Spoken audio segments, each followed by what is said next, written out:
Today's notes are going to quickly review solving and graphing an inequality in one variable and then changing that inequality to be an equation in two variables, or what we know is called a function.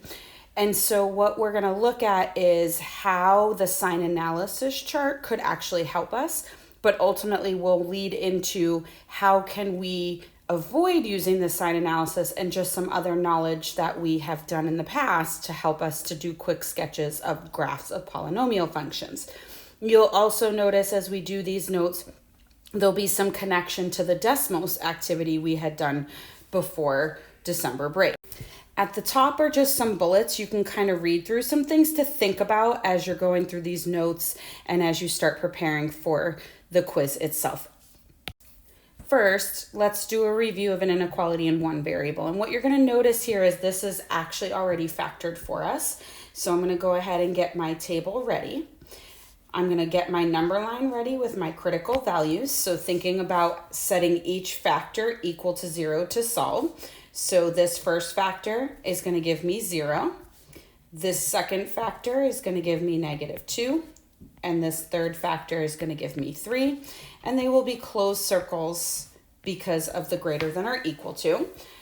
So I'm going to pick -3, -1, 1, and 4. That's just picking a number in each region to test if it's true or false. And then when we're done, we're going to see what we get. And the idea is we want to look and say, is it greater than or equal to 0? So greater than or equal to 0 would mean I want the ones that come out positive. So as I plug in -3, I'm going to plug -3 into -x. That's going to make that positive. -3 plus 2 squared, anything squared, is going to end up being positive. And -3 minus 3 is negative. When I multiply those three things together, I'm going to get a negative number. When I plug in -1 into -x, that will give me positive. Squared is positive again. And then -1 minus 3 is -4. So that's negative. When I multiply those together, I will get a negative.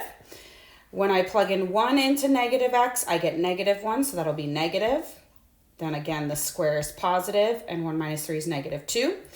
Two negatives there cancel each other out. The answer is going to be positive. And then 4, -4 is negative. -4 plus 2 quantity squared, positive. And 4 minus 3, +1. And so I will get a negative when I'm done. So in this case, the only ones that is positive is 1. So I'm going to shade in between 0 and 3 where I would have that value of 1. And that would be my final graph. The final statement that goes with that graph would be x is equal to -2, comma, and then x is in between 0 and 3. Just a side note, if you wanted to at the very beginning, you actually could divide both sides by -1. And then if you divide by the negative to make that problem a little bit easier, don't forget to flip the inequality symbol. And then you can do your sign analysis chart the same way and ultimately get the same answer that I'm circling up above. Now what happens if I change that to be two variables? So this is a function. Notice it's not an inequality, it's just an equation. So we're not going to be worrying about solid versus dotted. It is just going to be a line, and we're not going to have any shading. So what we're going to think about, because it's in two variables, is a coordinate plane. And then remember, this is in factored form. So when we think about our critical numbers or values, we get x is equal to 0, -2, and 3. Those are the same values that we had up above on the number line. But on a coordinate plane, those are going to be our x-intercepts. So let me use tick marks, which I would want you to do as well. And so I'm going to have an x-intercept at 0, an x-intercept at -2, and an x-intercept at 3. Now I'm going to think about that sign analysis chart I did up above. When I plugged -3 in, so let me put a tick mark for -3, I got a negative answer up here. So I don't know what the actual value of the number is. Let's say it comes out to be -4. When I plugged in -3, I got something like -4, which just means I'm going to have a point down here somewhere. So the negative represents a negative y value, which really means I'm going to be down here below the x-axis. Then I'm going to come up and touch this point here. And let me add an arrow to say that that graph is technically going to continue forever. Now if I plugged in that value, the -1, I'm also getting a negative value. Let's say it's -1 comma -2. I'm back down here again. So I came up, I actually touched that, but because it's negative again, I have to come back down to go through that point. Then I'm gonna come back up and go to 0. My test point for +1 comes out positive. So let's say it comes out as +1 comma 3. A positive value is going to be up above the x-axis. So I'm going to be somewhere up here. And then I have to come back down and touch that x-intercept. And then when I plugged in 4, I'm getting a negative number, which means I need to be somewhere back down here. So that is actually a super quick sketch of what this graph looks like. And I want you to think about what you know from Desmos and the idea of our exponents that have 1s on it, how it crossed the x-axis. Our exponent that had a 2 on it, that was a double root. In Desmos, that was called a bump. So notice we have this bump here where we touch the x-axis but don't cross. And then if it was x cubed, remember we had that flattening out on the x-axis, which we're not going to focus too much on today. So the idea though is I would prefer to be able to do this without doing the entire sign chart. And so if we think about this equation, also known as a function because we're in 2 variables, we can come up with the degree, we can come up with the leading coefficient, and we can state the end behavior. So I want you to think about this equation up here. If I was to consider expanding it out, without really expanding everything. -x, x plus 2 times x plus 2 times x minus 3. If I was to start to distribute that and really just focus on multiplying all the x's together and all of their coefficients, I'm gonna get -x to the 4th, dot, dot, dot, dot, dot, something x cubed, x squared, x to the 1st, and a constant, which tells me that my end behavior is even, so it's going to open down, and negative, so it's going to look like that parabola shape that opens down. So ultimately, if I know the degree and I know the leading coefficient, I know what the end behavior is, then if I know what their x-intercepts are, which if we can factor it, we always know what the x-intercepts are, I can then think about if there's a double root or if they're all single roots. And as long as I know that information, I can do very quick sketches of my graphs. Just a couple notes in case you hear me say x-intercepts or the word zeros, they mean the same thing. That was in our notes from before break. And a squared factor, another way of saying something to the power of 2, is tangent at that 0. That is the same thing as saying a double root. So let's take a look at these examples and see if we can sketch them quickly just by thinking about end behavior and not doing an entire sign analysis chart. So this is in factored form for me. So if it's in factored form, I do know what my x-intercepts are.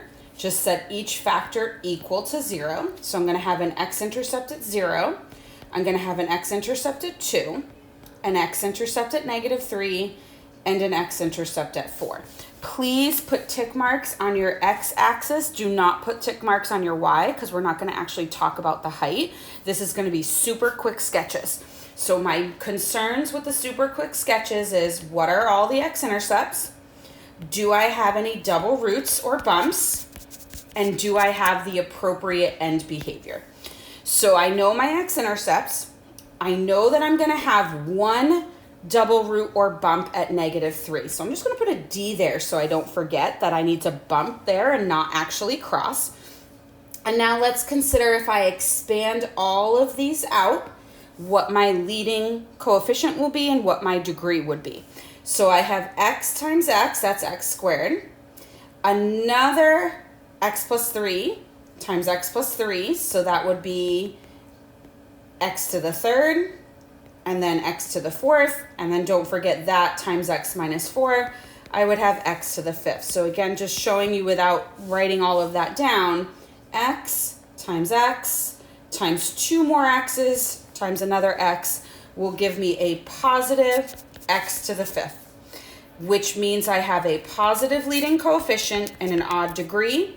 My end behavior is going to look like a line with a positive slope. So put that end behavior on your graph. You're going to start low, you're going to end high, and then we're just going to sketch from there. So we're going to come up. This is a double root, so we're going to need to bump, not cross.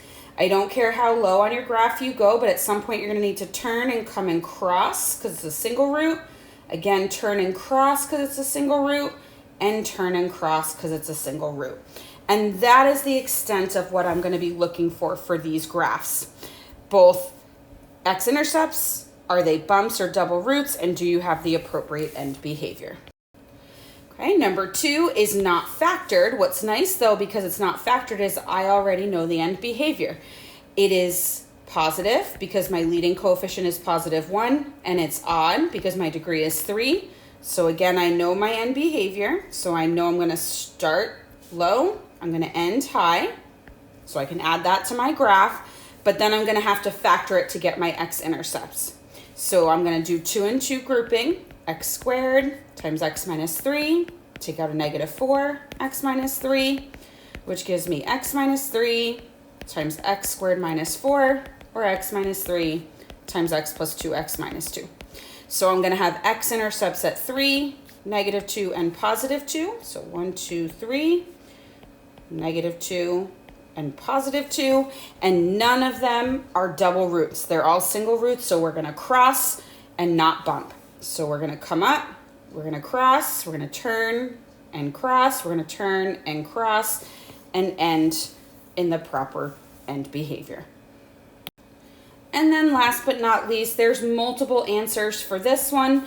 If you can sketch the graph of an odd function, if you know the zeros are at -3, +1, and 4, and so it doesn't say any of them are double roots. All it says is here are the zeros, so we're not going to introduce any others that aren't listed, and it's odd.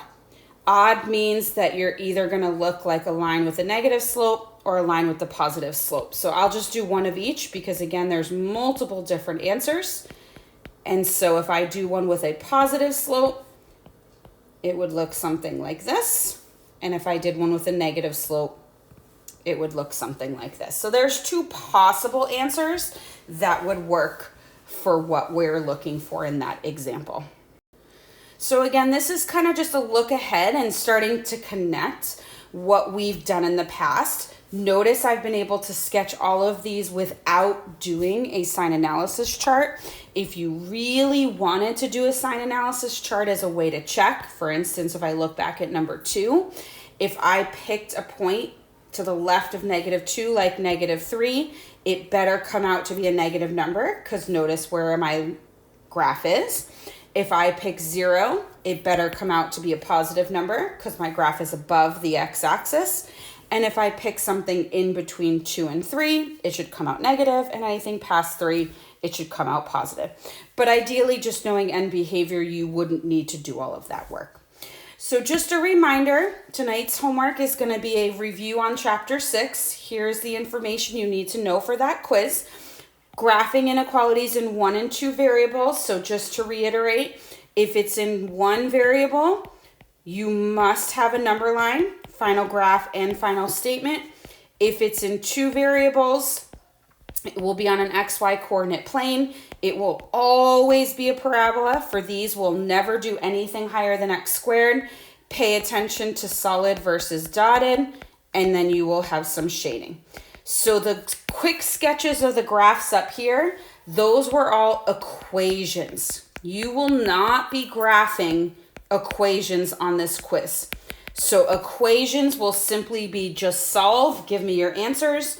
If it's an inequality, then you'll determine, is it a number line or is it a U-shaped graph with solid, dotted, and shading? Please reach out via email or make note of any questions you have, and we'll go over it next class.